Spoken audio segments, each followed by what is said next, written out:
옥타비아누스가 로마 최초의 황제가 되고 로마를 안정과 번영의 시기로 이끈 이후 그 뒤를 이은 황제는 모두가 다 유능하지는 않았습니다. 옥타비아누스, 즉 아우구스투스부터 로마의 평화시대인 팍스 로마나로 고려하긴 하지만 오현재 시대에 접어들기 전까진 로마는 여러 변화와 혼란의 시기를 겪게 되는데 그 과정에는 역사적으로 가장 중요한 인물 중 하나로 꼽을 수 있는 예수의 탄생도 있습니다. 예수와 12사도로 인해 급속히 퍼져나간 그리스도교는 기존의 유대교와는 전혀 다른 성격이었으나 로마 정부는 여전히 그 차이를 알지 못했고 로마의 해가 될 것을 우려해 그리스도교 박해도 공공연하게 이루어졌습니다.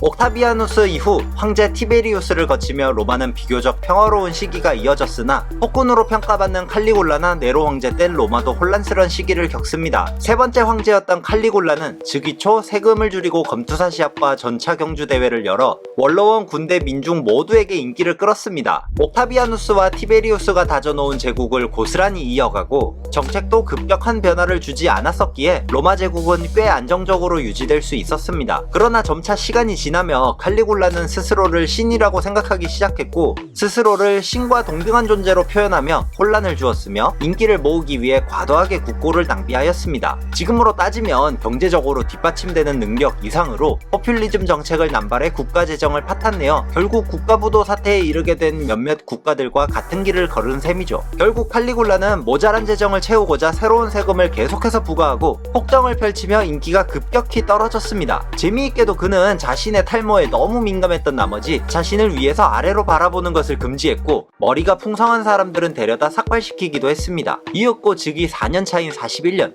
그의 최측근 근위병에게 살해당하고 말았죠. 구독해주세요. 54년에 다섯 번째 황제로 즉위한 네로는 어머니인 아그리파나의 권력욕에 황제로 앉혀졌습니다. 그는 예술을 좋아하여 예술에 큰 재능은 없었던 것으로 보이지만 사람들 앞에서 시를 읽거나 네로니아라는 축제를 만들어 전차 경주, 검투사 경기, 연주, 웅변 등의 대회를 열었습니다. 귀족의 전유물인 여러 오락 문화를 서민도 즐길 수 있게 하였죠. 게다가 적국에게 선물을 주어 평화를 유지하고 과한 세금을 낮추거나 변호사 비용을 낮추어 서민을 돕는 등 로마 전역에서 다수에게 환영받는 많은 정책을 시행했습니다. 그러나 이런 서민을 향한 혜택이 강해질수록 귀족의 기득권은 점차 약해질 수밖에 없었는데 귀족들은 네로의 평판을 깎아내리다 못해 어머니인 아그리파나가 네로를 폐위하려 하자 네로는 그녀를 암살하죠. 신족 암살은 로마 황실에서 빈번하게 일어난 일이긴 합니다. 아직 사실관계가 확실하지는 않으나 로마에서 일어난 대화제는 도시를 웅장하게 재건하고 싶어한 네로가 지시한 일이라는 이야기가 사람들 사이에 퍼졌고 자신의 어머니도 죽인 자가 로마도 무너뜨리려 했을 것이란 소문이 돌았습니다. 네로는 이러한 불만을 잠재우고자 기독교 박해로 그 화살을 돌렸는데 하필 이때는 기독교가 로마 서민의 마음을 사로잡기 시작하던 때여서 오히려 네로에겐 압수가 되었습니다. 이후 그는 흑화하여 4년에 걸쳐 황제를 조롱했거나 예의를 갖추지 않았다는 명목으로 사람들을 처형장으로 끌고 갔고 60년 브리타니아 반란과 66년 예루살렘 반란까지 더해져 네로의 인기를 떨어뜨렸습니다. 게다가 로마를 휩쓴 전염병까지 더해져 민심은 완전히 돌아서게 됩니다. 결국 반란군에게 잡히기 전 스스로 목숨을 끊었습니다.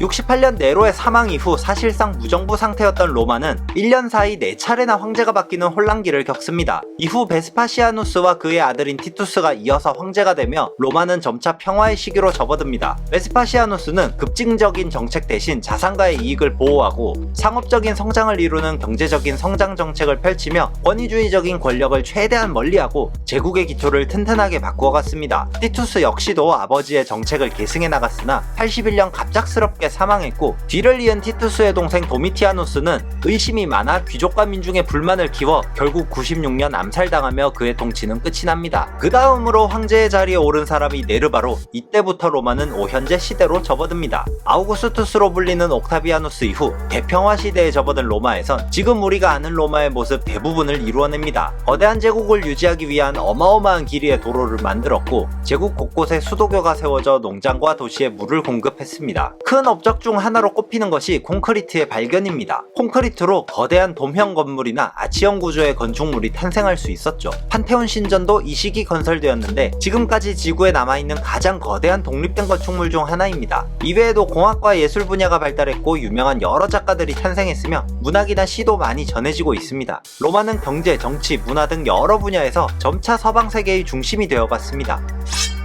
오현재 시대엔 신기한 후계자 문화도 생겨났습니다. 네르바는 자식이 없었기에 뛰어난 장군인 트라이아누스를 후계자로 정하고 자신의 양자로 삼습니다. 이는 신임 황제에 대한 군부의 반발을 잠재우기 위해서 했던 조치이기도 했습니다. 이때부터 오현재 시대 내내 황제들은 차기 황제가 될 제목을 눈여겨보았다가 양자로 들여 후계자 교육을 철저히 시킨 다음 황제 자리를 물려주었습니다. 이렇게 인간의 몸으로 탄생한 신이라거나 신이 점지한 인물 같은 일부 다른 문화권에서의 군주의 위상과는 달리 로마에서의 제왕의 권리는 타고났다기보다 신과 원로원이 황제에게 부여하는 하나의 자기처럼 변하면서 로마 재정상의 황금기를 이루게 됩니다. 다음 영상에선 오현재인 네르바, 트라이아누스, 하드리아누스, 안토니우스 피우스, 마르쿠스 아우렐리우스 개개인의 업적을 간략하게 알아보고 로마가 점차 어떻게 몰락의 길로 접어들었는지도 살펴보겠습니다. 시청해주셔서 감사합니다. 이거 하고 안 할래. 할 수 있다. 안 해. 할 수 있다. 안 한다니까? 자, 이제 다음 거 갑시다. 안 해요. 하나 남았는데. 스트레스 받아. 안 돼, 오늘. 하나만 더 하면 끝나는데. 힘들다니까. 그럼 내일 할까? 얼마나 긴데. 이거랑 비슷해. 오늘 발음 너무 안 돼. 그럼 내일 할까요?